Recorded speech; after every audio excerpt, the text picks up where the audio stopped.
Vamos a continuar con nuestro estudio sobre los atributos de Dios, que está enmarcado en el título general que se llama Conociendo o Conocer a Dios.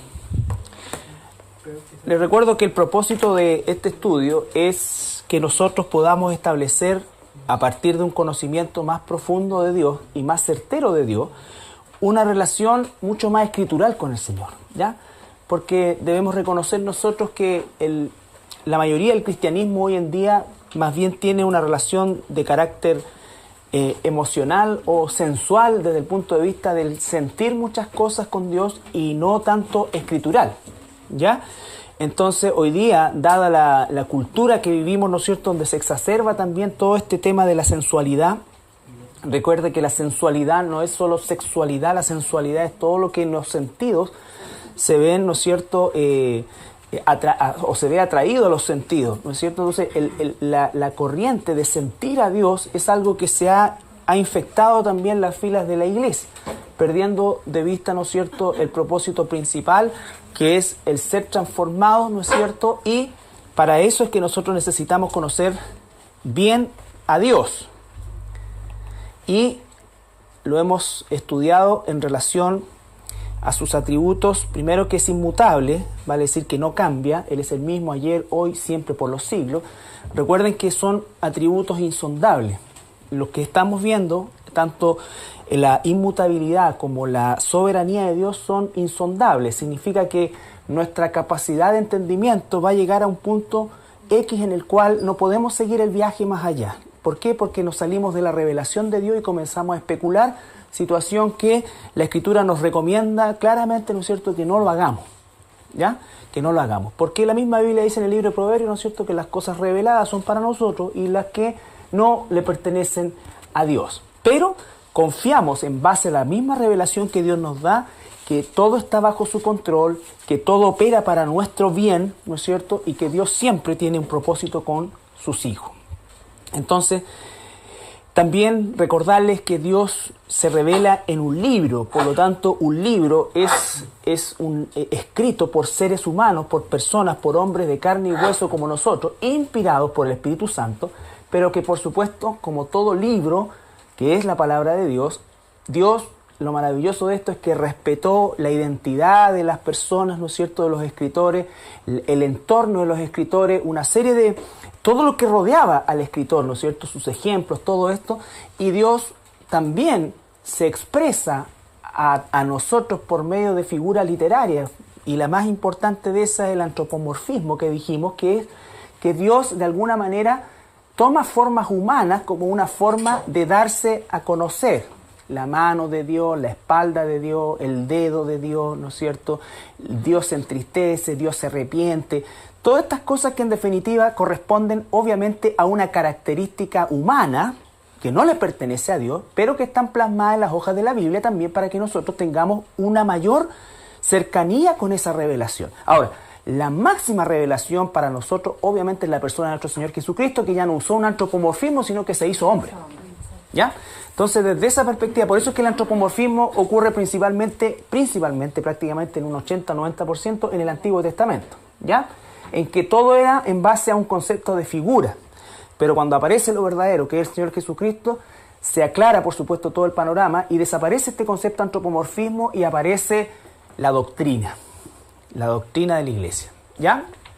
La otra es la historia de Israel, que también por supuesto encierra doctrina, pero la doctrina de la iglesia se encuentra principalmente en todo el proceso de las cartas paulinas, que es lo que estamos justamente analizando. No que el Antiguo Testamento no tenga doctrina, no, pero ahí está resumido, sobre todo el libro Romanos, un libro que los cristianos debemos manejar.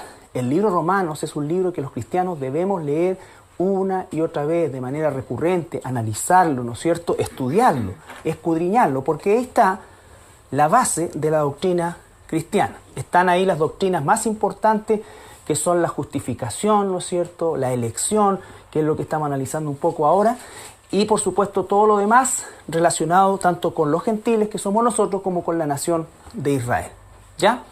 Entonces hemos visto el concepto de la soberanía de Dios, y por supuesto que como es un tema insondable, nos circunscribimos exclusivamente a lo que la palabra nos revela, pero entendemos que Dios tiene el derecho de gobernar todo lo que Él ha creado, no tiene por qué dar cuenta de nada de lo que hace, ¿no es cierto?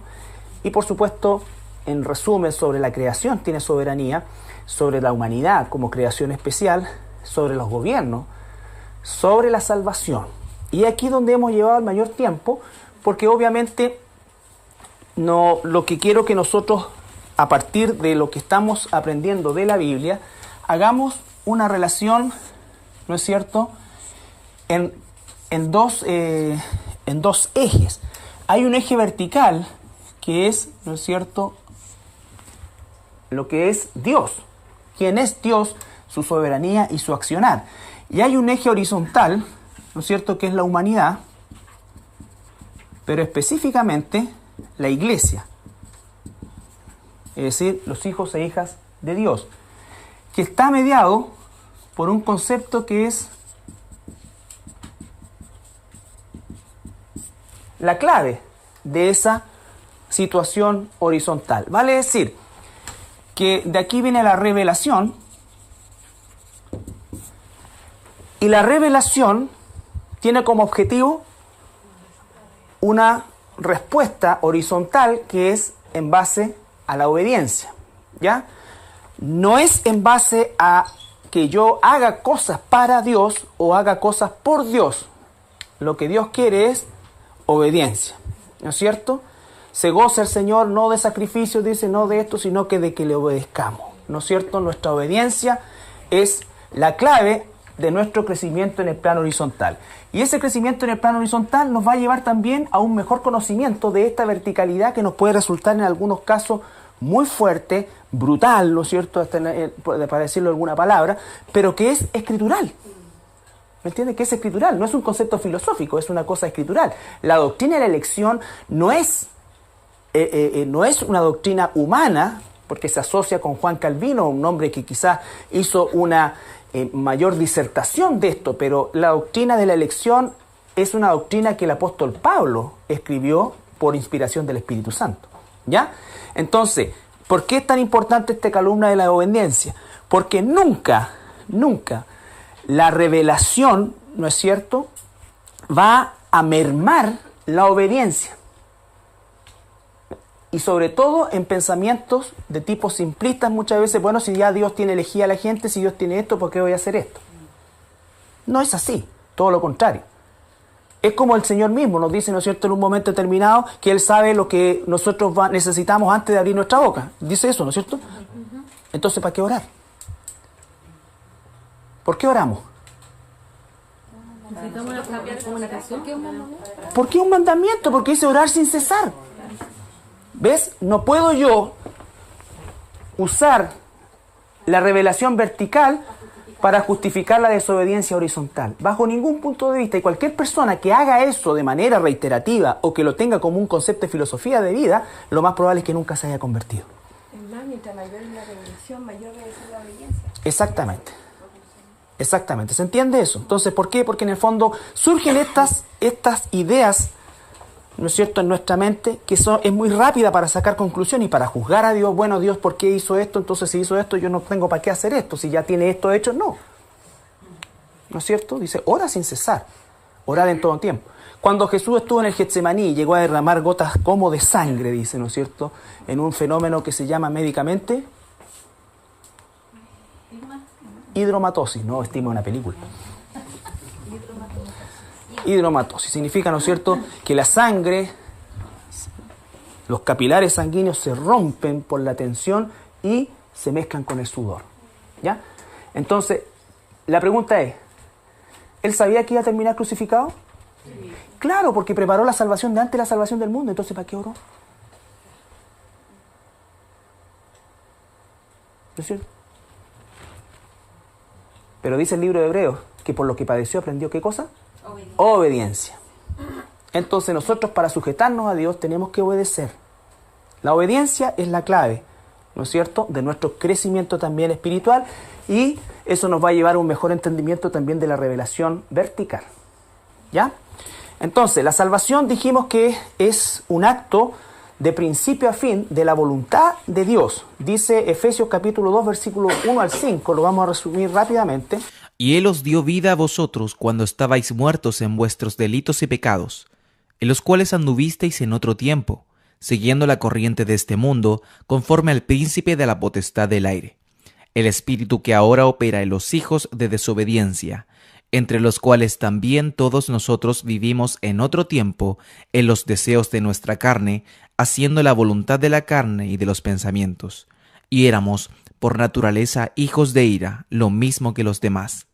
Pero Dios, que es rico en misericordia, por su gran amor con que nos amó, aun estando nosotros muertos en pecados, nos dio vida juntamente con Cristo. Por gracia sois salvos.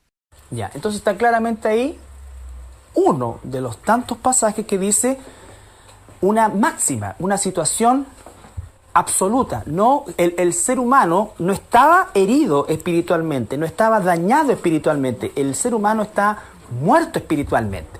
Por lo tanto, esa naturaleza adámica per se le significa, ¿qué cosa? Al final de sus días, una condenación.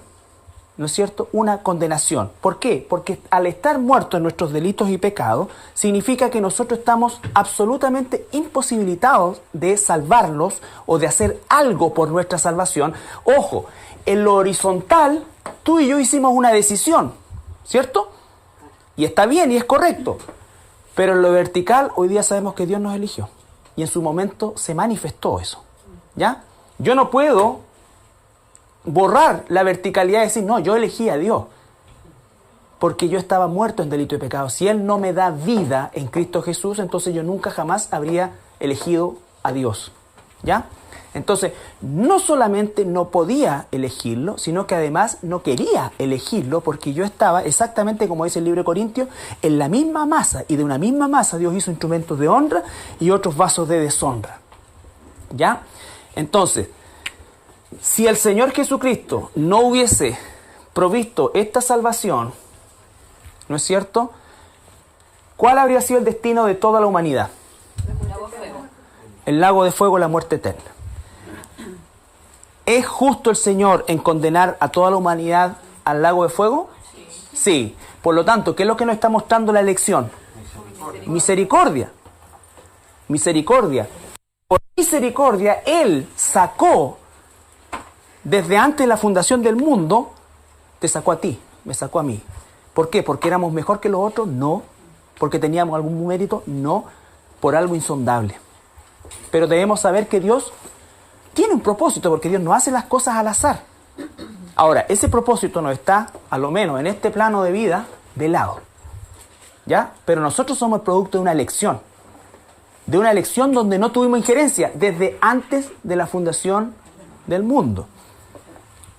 Eso es insondable. Nosotros no podemos comenzar a especular en función de la expresión antes de la fundación del mundo, porque nuestra vida es finita, ultramente finita, y nuestra vida se basa principalmente en un concepto del presente.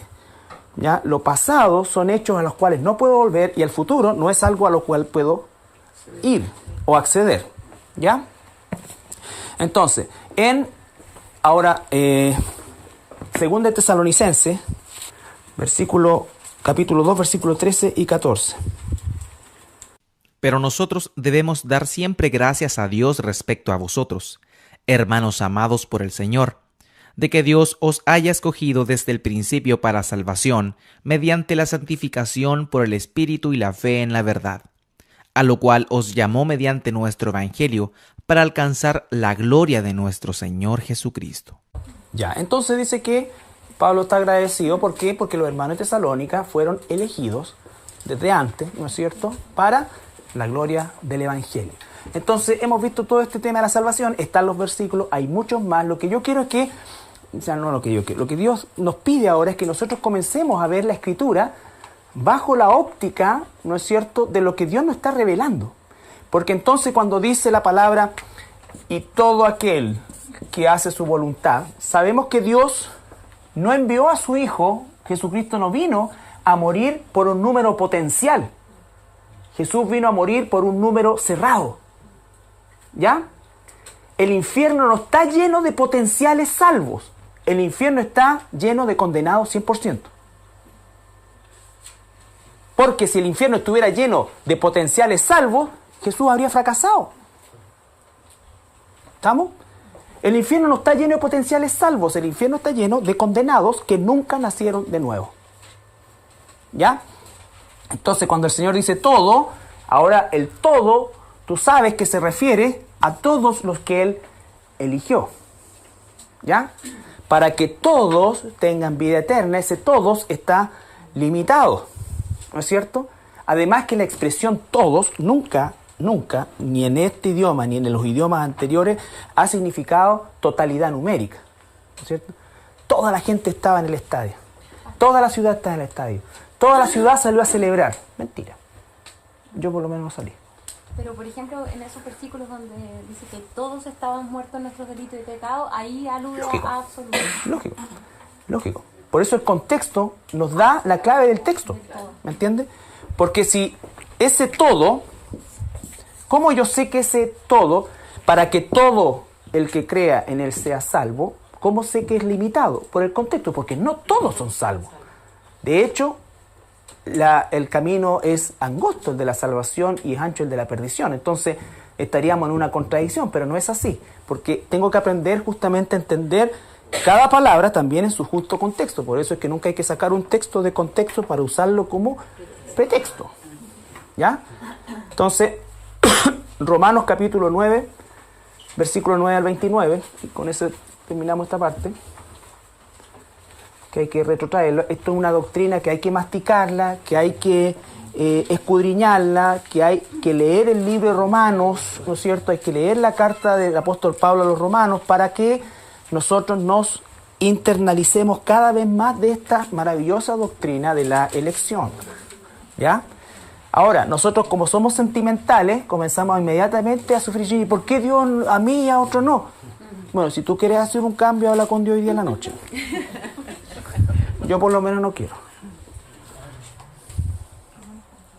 Porque ahí se nos acaba el sentimentalismo, po. Si te dijeran, ya, bueno, entonces tú toma el lugar de este y te vas tú al infierno. Por lo que quise decir.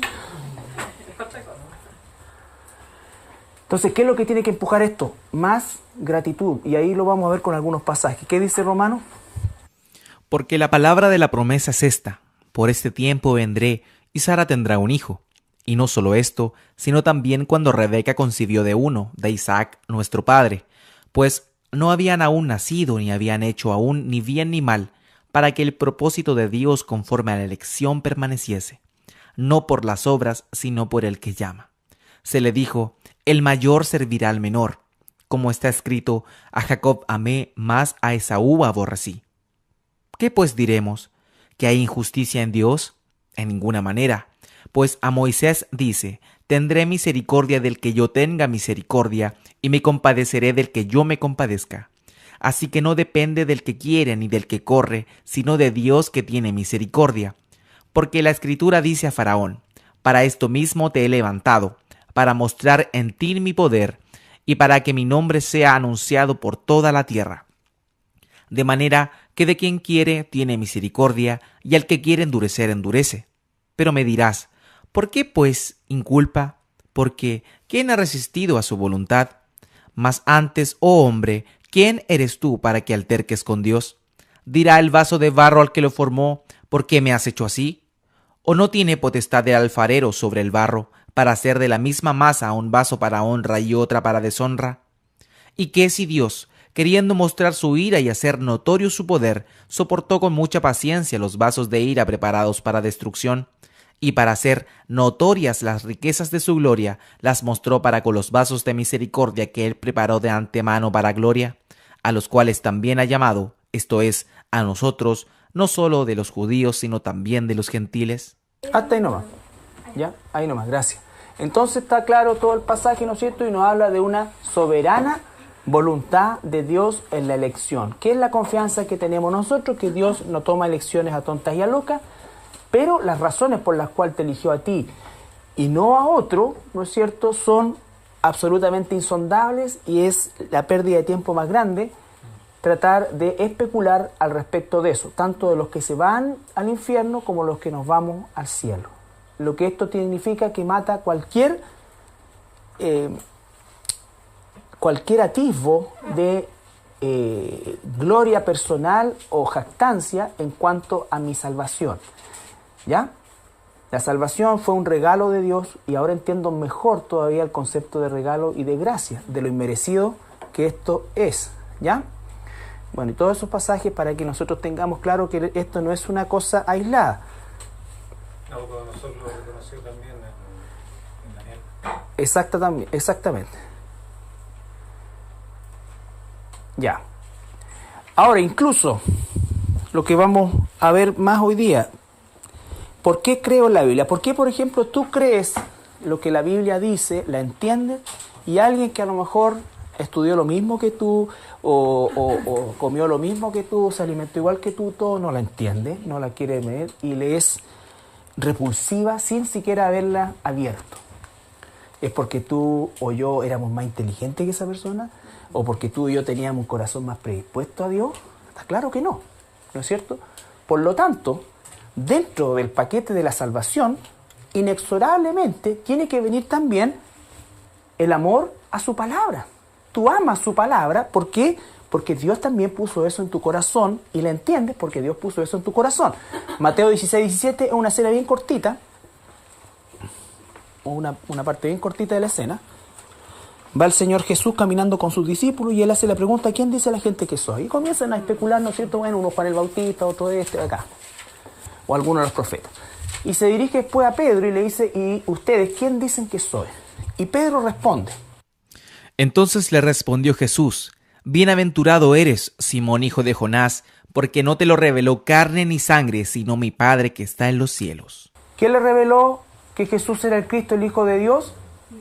Dios, el Padre del cielo. Pedro, en ese momento no había venido el Espíritu Santo sobre los apóstoles ni sobre nadie, ¿no es cierto? Sino que fue una revelación espontánea, momentánea. ¿Por qué sabemos eso? Porque un par de versículos más adelante Dios le dice: apártate de mí, Satanás. Se lo dice a Pedro, ¿no es cierto? Que está ahora operando a favor del enemigo, sin saberlo, por supuesto, ¿ya? Pero esa revelación vino de Dios, lo que significa que ninguno de nosotros entendería, amaría, buscaría, necesitaría la Biblia y obedecería a la Biblia si es que Dios no lo ha transformado, si es que Dios no lo ha llamado. ¿Ya? Romanos 8:1. Ahora pues, ninguna condenación hay para los que están en Cristo Jesús, los que no andan conforme a la carne, sino conforme al Espíritu. Los que son de la carne... ¿Recuerdan ustedes qué es lo que significaba la palabra carne? No. La palabra carne, correcto. Bien. Sarquico, que significa mente caída, ¿ya? Entonces la palabra carne significa una mente caída, una mente no regenerada. Por lo tanto, el que es de la carne, como consecuencia está muerto espiritualmente. Por lo tanto, no puede pensar en lo espiritual, aunque se crea ultra espiritual. El Dalai Lama está lleno de demonios, ¿no es cierto? Están todos endemoniados hasta las patas y mucho más. La espiritualidad que ellos viven no es la espiritualidad de Dios, del Dios de la Biblia, el único Dios verdadero. No es. ¿Ya? ¿Por qué? Porque ellos están solamente en sus arquicos. Ahora, nosotros que somos espirituales, ¿por qué somos espirituales? ¿Porque nos ganamos eso? No, porque soberanamente Dios, cuando estaba muerto en delito y pecado, Él me dio vida. ¿Ya? Y ahí vino el Espíritu Santo, la promesa: no los dejaré huérfanos, el Espíritu Santo vendrá y Él los enseñará todas las cosas, ¿cierto? Una y otra vez. Entonces, ahora, el que es del Espíritu es el único. Tú y yo somos los únicos seres humanos que podemos ejercer verdaderamente el concepto, entre comillas, libre albedrío, que no aparece en la Biblia. ¿Pero qué significa eso? Que nosotros tenemos la capacidad de elegir porque tenemos y conocemos el bien. Cuando tú desobedeces a Dios, cuando yo desobedezco a Dios, obviamente hago el mal. ¿Ya? Entonces, este que está acá no puede, porque está muerto. Su elección siempre es en la carne. en la carne, aun cuando puede tomar buenas decisiones, todas estas cosas, pero recuerden que esto tiene un efecto limitado y las buenas obras que vienen de esta naturaleza, para Dios dice que son trapos de inmundicia. Entonces, por eso digo, la revelación de Dios es brutal para el pensamiento y el orgullo humano. Y eso es justamente el propósito de esto. Cuando nosotros leemos el libro de Job, nos damos cuenta que Job la pasó como yo creo que ninguno de los que estamos acá, juntando todos los males que nos han pasado, los verdaderos y los inventados, ¿no es cierto? Vamos a sufrir lo que sufrió Job. Sin embargo, ¿cuál es el encuentro que él tiene con Dios? Dios lo ve que le dice, ¿dónde estabas tú cuando dices esto? ¿Qué sabes tú de esto? ¿Acaso tú esto? Nosotros, en nuestro Dios sentimentaloide, le habríamos dicho, Jobcito, yo te elegí arriba, fíjate que yo, trata de entender, esto se trataba de esto, pero, lo habríamos apapachado. Dios lo sacudió. ¿Y cuál fue la respuesta de Job? Porque sí era un siervo de Dios.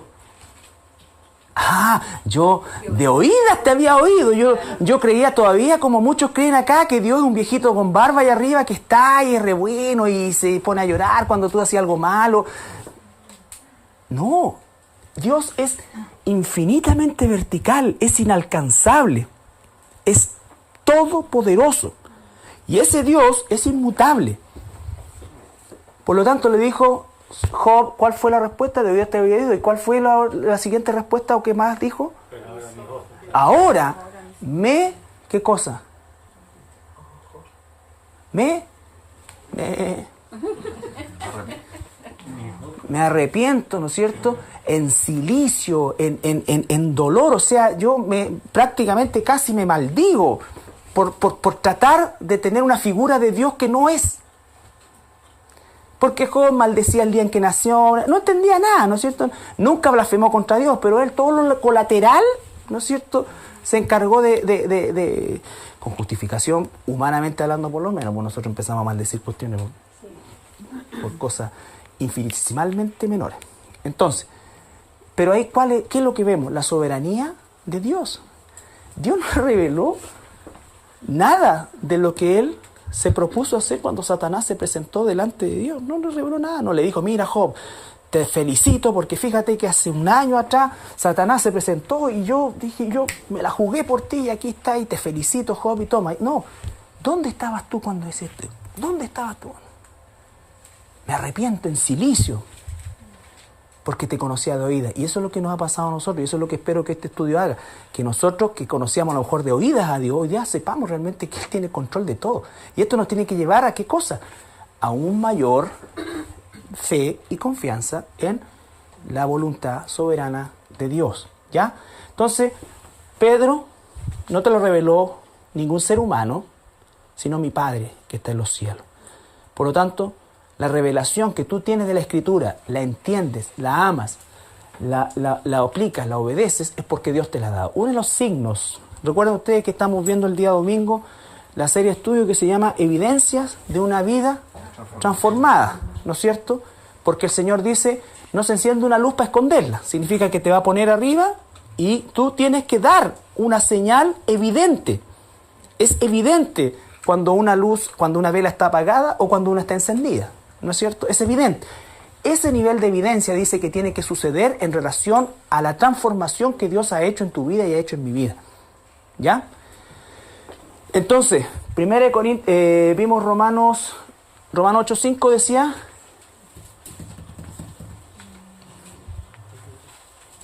que los carnales piensan solamente en la carne, pero el espiritual en las cosas del espíritu. ¿No es cierto? Ese es el trabajo que es nuestro. Pensar en las cosas del Espíritu. Y pensar en las cosas del Espíritu tiene relación con la obediencia.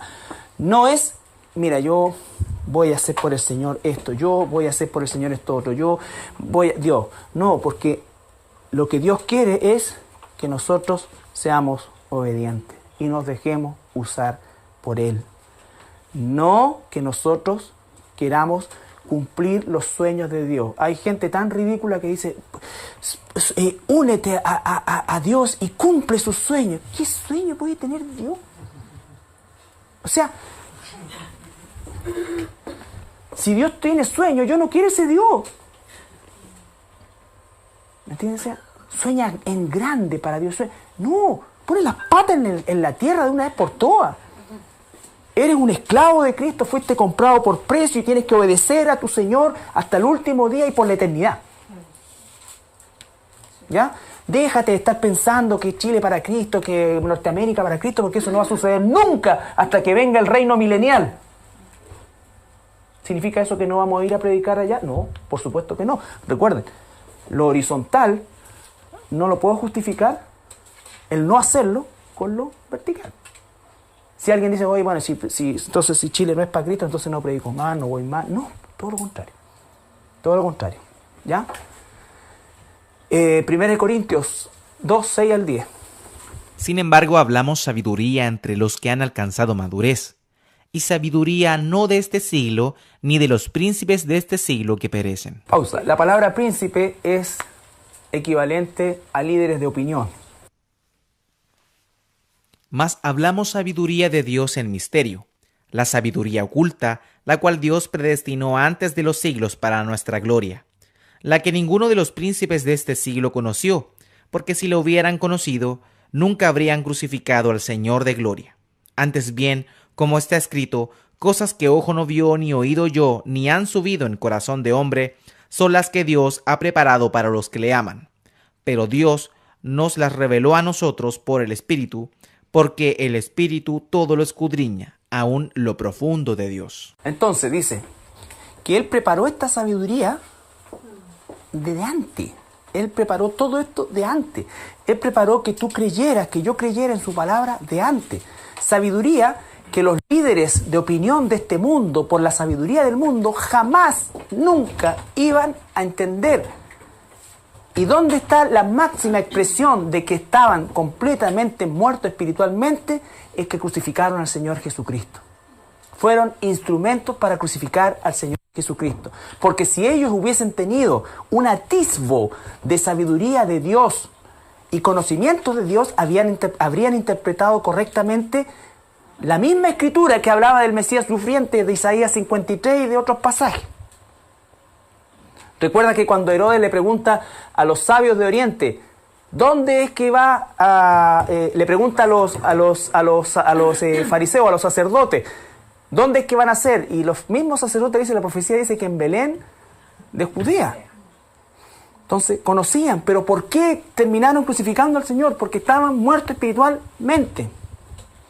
Porque hay gente que dice creer en el Señor, pero nunca su vida muestra ninguna evidencia de cambio. Por más que salte y se arrastre y dé gritos, ¿no es cierto? Y parezca recontra espiritual y tomada por el Espíritu, que más bien son demonios, ¿no es cierto? Pero su vida práctica no cambia en absoluto. En absoluto. Es más, muchas veces empeora. Entonces uno dice, bueno, pero ¿cómo si este es un hermano? No, lo más probable es que no sea tu hermano. Por eso no llames tan ligeramente hermano a cualquiera. ¿Ya? Porque la evidencia tiene que ser verdaderamente verdad. Por eso es que nosotros también en el mundo cristiano tenemos este hermanito, vaya, hermanito, vaya. Probablemente de un gran porcentaje de los que llamamos hermanito, hermanita, ni siquiera lo son. Ni siquiera lo son. ¿Ya? Entonces Jesús, ¿cómo es que se trataba con los apóstoles? ¿Cuántas veces se llaman entre ellos de esa manera así? Muy pocas. Y con pocas personas. ¿Ya? Y esto no es para que ahora ya no nos llamemos nunca más hermanos, sino para que no la agarremos para la chacota. No la agarremos para la chacota, la cuestión. Mira el hermano, oye, pucha, el hermano que no viene, el hermano... No. Cada cosa tenemos que aprender nosotros a pensarla, racionalizarla espiritualmente. Entonces dice que esto fue preparado de antes de la fundación del mundo, esta sabiduría, que es imposible que el mundo muerto espiritualmente, vale decir que piensa solamente en la carne, lo supiera, porque solamente se puede saber por la revelación del Espíritu. Y solamente tienen revelación del Espíritu a los que Dios les ha dado vida espiritual. ¿Ya? 1 Corintios 12, 3. Por tanto, os hago saber que nadie que hable por el Espíritu de Dios llama anatema a Jesús, y nadie puede llamar a Jesús Señor, sino por el Espíritu Santo. Ya. Entonces dice, nadie que ha nacido de nuevo, realmente, puede llamar anatema. Por lo tanto, el pecado imperdonable no lo puede cometer un cristiano. Nadie puede llamar anatema si verdaderamente ha nacido de nuevo. Así también nadie que ha nacido verdaderamente de nuevo puede llamar efectivamente Señor a Jesús, entendiendo lo que es el concepto Señor, porque toda la gente llama Señor, ¿no es cierto? Señor, Señor. De hecho van a llegar algunos que van a decir, Señor, en tu nombre hicimos esto, Señor, en tu nombre hicimos esto otro. Y el Señor les va a declarar, nunca te conocí, apartado de mí, hacedores de maldad. ¿Ya? Entonces, todo este concepto nos habla justamente de que es la soberanía de Dios en cuanto a por qué yo creo en la Escritura. Obviamente, todos los argumentos que la Escritura me entrega, la arqueología y todo lo que hemos visto, por supuesto que vienen a abonar eso y es parte del crecimiento, porque el cristiano, el hombre y la mujer que ha sido salvado, que se le ha dado vida, tiene que obedecer para crecer, ¿no es cierto? Y mientras obedece para crecer, va entendiendo más profundamente al Señor, su revelación y todo lo que significa y la magnificencia, ¿no es cierto?, de la revelación de la Biblia. Pero para un inconverso, eso es, ¿qué dice la palabra de Dios en Romanos? Locura. Locura, nunca lo va a aceptar, aunque la Biblia tenga todas las evidencias. Pero el que está perdido, está perdido. Por eso, hasta cierto punto, por favor, y esto, hasta cierto punto. Los debates con ateos, a mí no... Son cosas que puede ser una pelea pero no es, ¿me entiendes? No. ¿El ateísmo es una religión también? Claro, entonces, nosotros a veces nos preocupamos tanto de argumentos que ni siquiera los que se llaman ateos los conocen. ¿Ya? Los que conocen eso. Entonces, hasta cierto punto no vamos a salir de aquí y decir que no. ¿Ya? Ahora, Jeremías 31-33. Pero este es el pacto que haré con la casa de Israel después de aquellos días, dice Jehová. Daré mi ley en su mente, y la escribiré en su corazón, y yo seré a ellos por Dios, y ellos me serán por pueblo. ¿Cuál es la característica del lenguaje? Ahí. Pero no sé cómo decirlo gramaticalmente, soy pésimo en gramática. Pero ahí vemos nosotros que Dios habla todo en primera persona. Yo daré, yo escribiré, tú no escribes, primera persona siempre. Yo daré, ellos serán. Él está determinando antes algo que suceda. Nos va a quedar un poco más claro con Ezequiel 36, 26 al 27. No es que yo escribí las leyes de Dios en mi corazón. No es que yo, ¿no es cierto?, cambié mi corazón de piedra en carne. Cuando habla de aquel día, después de la resurrección del Señor. No. En ese tiempo específicamente se refiere en la tribulación, a la mitad de la tribulación. Cuando ellos reconocen a la nación de Israel. Con ellos. Exacto. Por eso ahora Ezequiel amplía el espectro también a los gentiles. Pero imagínate, Dios decretó. Cuando uno lee el libro romano se da cuenta que Dios decretó colocarle un velo a Israel. ¿No es cierto? Por eso es que hay que predicar a los judíos, claro, pero no esperemos masas de judíos convertidos. Eso no va a ser así porque está velado por Dios. ¿Qué dice Ezequiel 36, 26 y 27?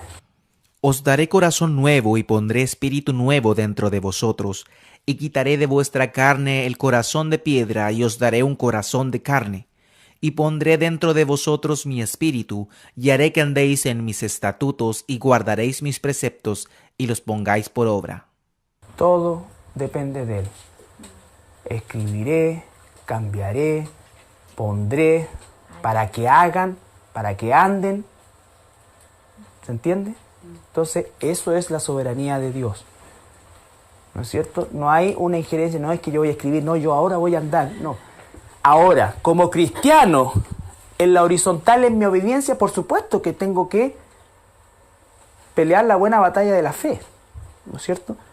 Eso es lo que Dios me ha dado a mí en lo horizontal. Pero obviamente hay una verticalidad que yo no entiendo en plenitud, pero que me ha sido revelada en suficiente cantidad para entender esta aparente aparente contradicción que puede ocurrir entre lo que yo elijo y lo que Dios destinó. Entonces pueden surgir preguntas tan filosóficas como decir, bueno, el destino entonces ¿existe el destino? Aquí todo dicen, tú forja tu destino, haz tu destino. Y si yo pienso que Dios no sabe o que es una especie de dejar hacer a las criaturas, salvas y no salvas, lo que quieran con su vida, me hablaría entonces de otra cosa, que no es justamente una soberanía plena y total. Algunos dicen, la voluntad de Dios y la soberanía de Dios llega hasta aquí. ¿Cómo que llega hasta aquí? Entonces no es absoluta. Ahora, yo no puedo explicar que el que nació criminal y nació para ser criminal y fue criminal y hizo lo que hizo, su historia está escrita.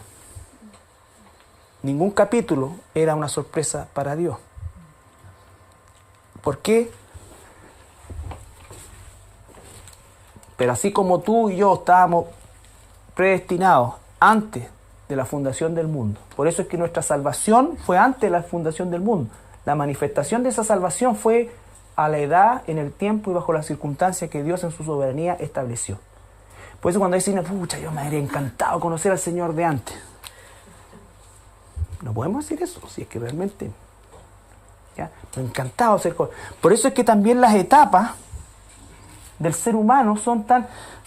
Hay personas que conocen al Señor, entre comillas, a los 12 años, 13 años, nacen en familias cristianas, todo, pero viven como paganos hasta los 35, una vez que ya los papás ya han muerto, todo lo que va a pasar a mí, ¿no es cierto? Y aquí recién Dios va a manifestar una salvación, su salvación. Pero ahora voy a estar ya en la gloria del Señor, no va a importar ni quién es. Pero es así, pues. Entonces entonces esto es como arrepentimiento, pucha, si hubiese conocido al Señor antes. No, es el tiempo de Dios, tal como dice el Señor Jesucristo. ¿Cuándo es que se planeó el plan de salvación para la humanidad? Desde antes de la fundación del mundo. ¿Cuándo se manifestó? Recuerda la palabra que dice, en el tiempo preciso se manifestó la salvación y apareció Jesús. ¿Ya? Entonces, nada depende de nosotros. Él escribió. Ahora, ¿qué es lo que produce y debe producir esto en nosotros como hijos de Dios? Una respuesta a esta maravillosa gracia insondable, porque hoy más que nunca reconozco que estaba absolutamente imposibilitado, que por el amor y la gracia de Dios, absolutamente insondable, Él me dio vida cuando yo estaba muerto. Entonces el apóstol Pablo dice en 1 Corintios 15, 9 al 10. Porque soy el más pequeño de los apóstoles, que no soy digno de ser llamado apóstol, porque perseguía la iglesia de Dios. Pero por la gracia de Dios soy lo que soy, y su gracia no ha sido en vano para conmigo. Antes he trabajado más que todos ellos, pero no yo, sino la gracia de Dios conmigo. Ya. Entonces, el apóstol Pablo era un orgulloso, un hombre que ponía todas sus fichas, por así decir, ¿no es cierto?, en su linaje, en su educación, criado a los pies, ¿no es cierto?, de Gamaliel, uno de los maestros más prominentes de Israel, todo, pero ahora dice él, cuantas cosas para mí eran de importancia, las considero estiércol, que es la palabra correcta en el griego, ¿no es cierto?, que se usa Pablo ahí, y que de alguna manera basura viene como a suavizarla en la traducción de la Reina Valera, pero la verdadera palabra tiene que ver con estiércol, a cambio de conocer a Dios. Ahí que se produjo un cambio evidente, no a medias, no superficial, sino que un cambio evidente. Y él dice ahora, yo soy el más pequeño de los apóstoles, es decir, cambió evidentemente de un hombre orgulloso, jactancioso, a una humildad dada por Dios porque ha entendido su condición. Y dice, ¿no es cierto?, que sin embargo la gracia de Dios en él obrando, ¿qué le hace? Trabajar más que los demás. El que nos enseña la doctrina de la elección es el apóstol Pablo y es el misionero más grande de la historia de la cristiandad. Él podría decir, bueno, ya está todo hecho, está elegido, él nos eligió, nos predestinó, entonces no hago nada. Ese pensamiento simplista proviene de una mente no renovada, de una mente inmadura o de alguien que está todavía muerto en sus delitos y pecados. Porque lo que Dios dice, ¿no es cierto?, ahora con mayor razón lo hago para su gracia, para su gloria, pero no porque yo sea agente de cambio.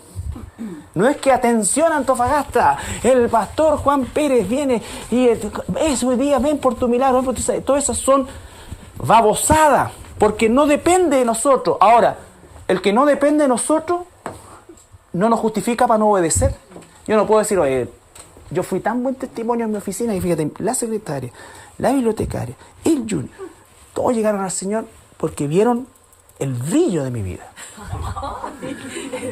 Yo no fui una luz que se escondió, fue una luz que estaba en lo alto. Y llegar a pensar que tu buen testimonio fue el agente de cambio, no. Porque eso significaría entonces que Dios necesitaba que tú tuvieras un buen testimonio para salvarlo de tu oficina. Pero Dios te va a juzgar por tu buen testimonio y por mi buen testimonio también. Una cosa no quita la otra.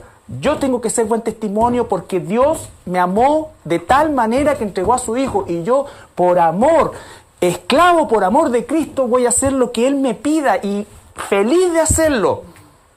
Pero no porque creer que al hacerlo, entonces yo paso a ser el importante.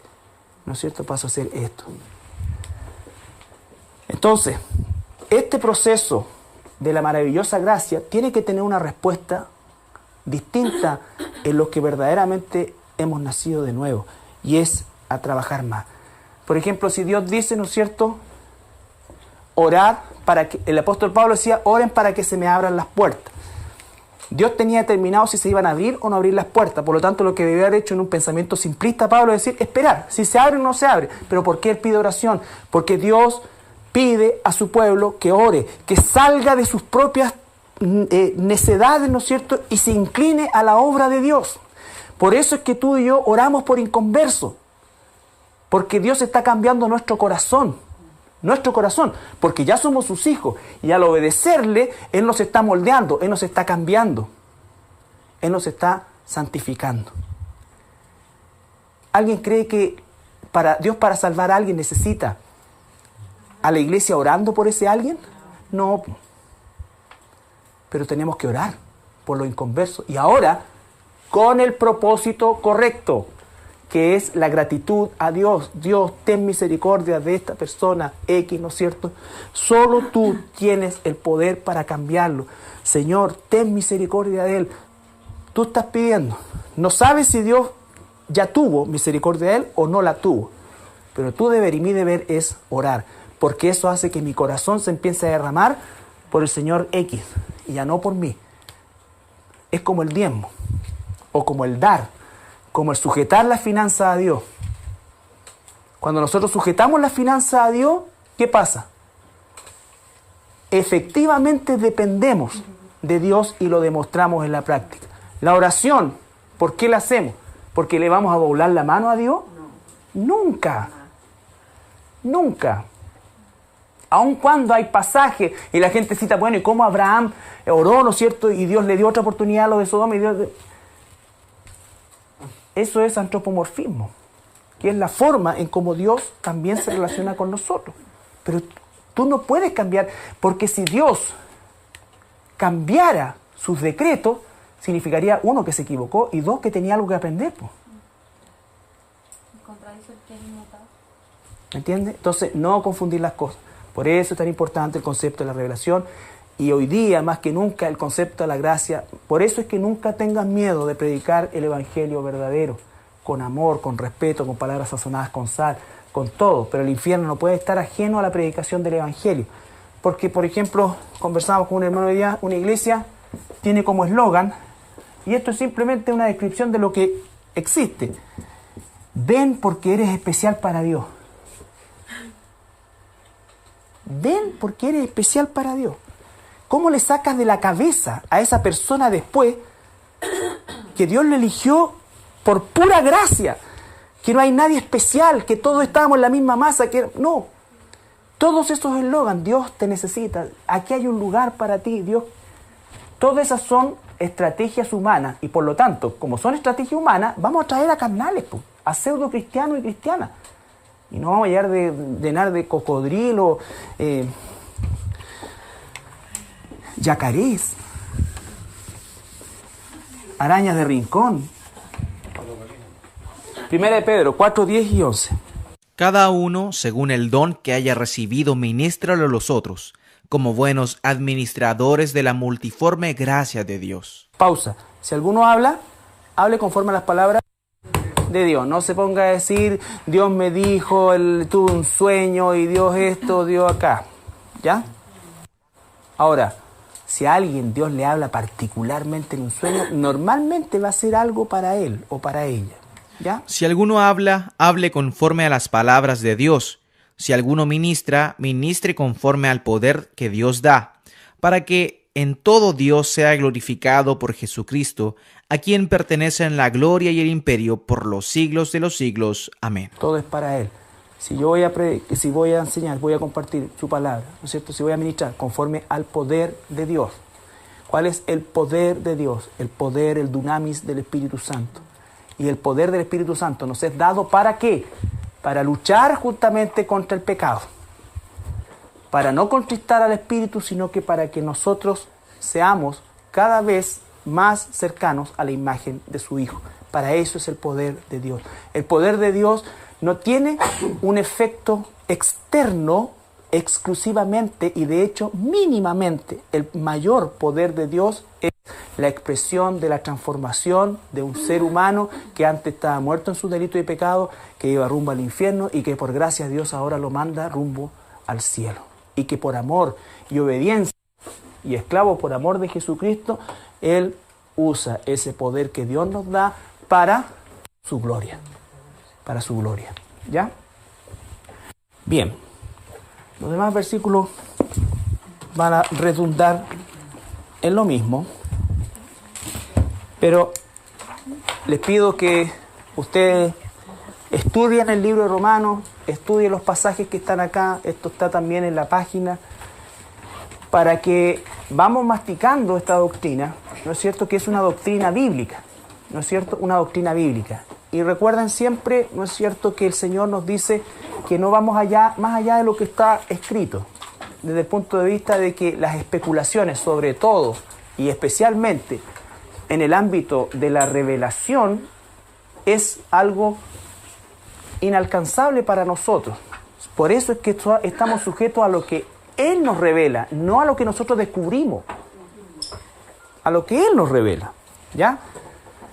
Y si Él, por ejemplo, determinó que por la sabiduría del mundo no vamos a alcanzar nunca la salvación o nunca se va a predicar el Evangelio, es decir, que nunca va a suceder. Nunca va a suceder, ¿ya? Lo que no significa que Dios llame a algunos sabios del mundo, como lo ha hecho a lo largo de la historia, y lo sigue haciendo también el día de hoy, científico, lo que sea, pero por medio de esa sabiduría no va a ocurrir, no va a ocurrir, ni de los gobiernos humanos, ni ninguna cosa.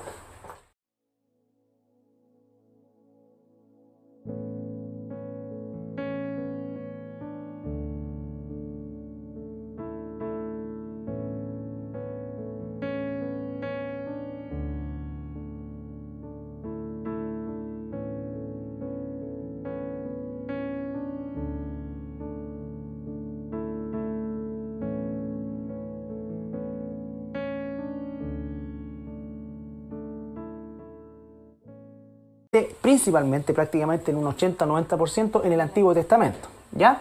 En que todo era en base a un concepto de figura. Pero cuando aparece lo verdadero, que es el Señor Jesucristo, se aclara, por supuesto, todo el panorama y desaparece este concepto de antropomorfismo y aparece la doctrina de la Iglesia, ¿ya? La otra es la historia de Israel, que también, por supuesto, encierra doctrina, pero la doctrina de la Iglesia se encuentra principalmente en todo el proceso de las cartas paulinas, que es lo que estamos justamente analizando. No que el Antiguo Testamento no tenga doctrina, no, pero ahí está resumido, sobre todo el libro Romanos, un libro que los cristianos debemos manejar. El libro Romanos es un libro que los cristianos debemos leer una y otra vez, de manera recurrente, analizarlo, ¿no es cierto?, estudiarlo, escudriñarlo, porque ahí está la base de la doctrina cristiana. Están ahí las doctrinas más importantes, que son la justificación, ¿no es cierto?, la elección, que es lo que estamos analizando un poco ahora, y por supuesto todo lo demás relacionado tanto con los gentiles, que somos nosotros, como con la nación de Israel, ¿ya? Entonces hemos visto el concepto de la soberanía de Dios, y por supuesto que como es un tema insondable, nos circunscribimos exclusivamente a lo que la palabra nos revela, pero entendemos que Dios tiene el derecho de gobernar todo lo que Él ha creado.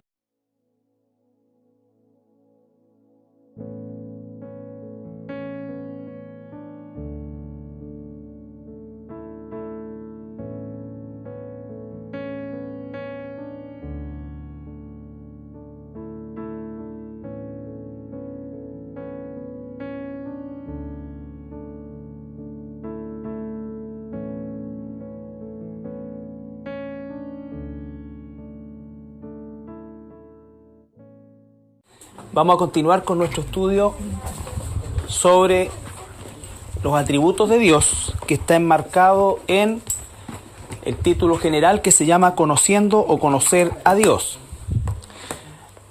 Les recuerdo que el propósito de este estudio es que nosotros podamos establecer, a partir de un conocimiento más profundo de Dios y más certero de Dios, una relación mucho más escritural con el Señor, ¿ya? Porque debemos reconocer nosotros que la mayoría del cristianismo hoy en día más bien tiene una relación de carácter emocional o sensual desde el punto de vista del sentir muchas cosas con Dios y no tanto escritural, ¿ya? Entonces, hoy día, dada la cultura que vivimos, ¿no es cierto?, donde se exacerba también todo este tema de la sensualidad. Recuerde que la sensualidad no es solo sexualidad, la sensualidad es todo lo que en los sentidos se ven, ¿no es cierto?, o se ve atraído a los sentidos, ¿no es cierto? Entonces, la corriente de sentir a Dios es algo que se ha infectado también las filas de la iglesia, perdiendo de vista, ¿no es cierto?, el propósito principal, que es el ser transformado, ¿no es cierto? Y para eso es que nosotros necesitamos conocer bien a Dios. Y lo hemos estudiado en relación a sus atributos. Primero, que es inmutable, vale decir que no cambia, Él es el mismo ayer, hoy, siempre, por los siglos. Recuerden que son atributos insondables. Los que estamos viendo, tanto la inmutabilidad como la soberanía de Dios, son insondables. Significa que nuestra capacidad de entendimiento va a llegar a un punto X en el cual no podemos seguir el viaje más allá. ¿Por qué? Porque nos salimos de la revelación de Dios y comenzamos a especular, situación que la Escritura nos recomienda claramente, ¿no es cierto?, que no lo hagamos, ¿ya? Que no lo hagamos. Porque la misma Biblia dice en el libro de Proverbios, ¿no es cierto?, que las cosas reveladas son para nosotros y las que no le pertenecen a Dios. Pero confiamos en base a la misma revelación que Dios nos da, que todo está bajo su control, que todo opera para nuestro bien, ¿no es cierto?, y que Dios siempre tiene un propósito con sus hijos.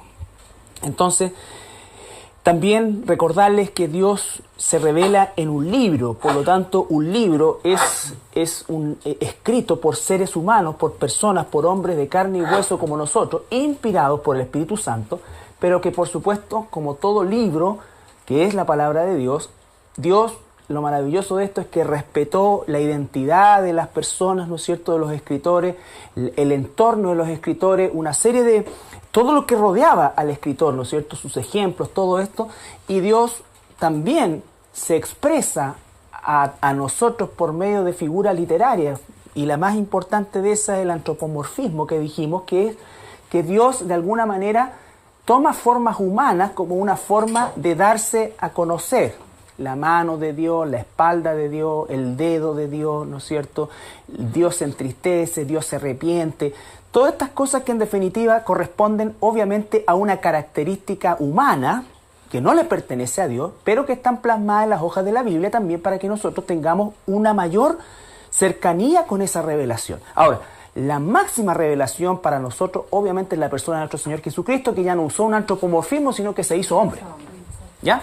Entonces, desde esa perspectiva, por eso es que el antropomorfismo ocurre principalmente creado, no tiene por qué dar cuenta de nada de lo que hace, ¿no es cierto?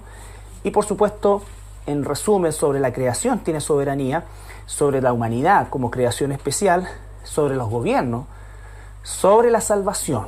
Y aquí donde hemos llevado el mayor tiempo, porque obviamente lo que quiero que nosotros, a partir de lo que estamos aprendiendo de la Biblia, hagamos una relación, ¿no es cierto?, en dos ejes. Hay un eje vertical que es, ¿no es cierto?, lo que es Dios. ¿Quién es Dios? Su soberanía y su accionar. Y hay un eje horizontal, ¿no es cierto?, que es la humanidad, pero específicamente la iglesia. Es decir, los hijos e hijas de Dios, que está mediado por un concepto que es la clave de esa situación horizontal. Vale decir que de aquí viene la revelación, y la revelación tiene como objetivo una respuesta horizontal que es en base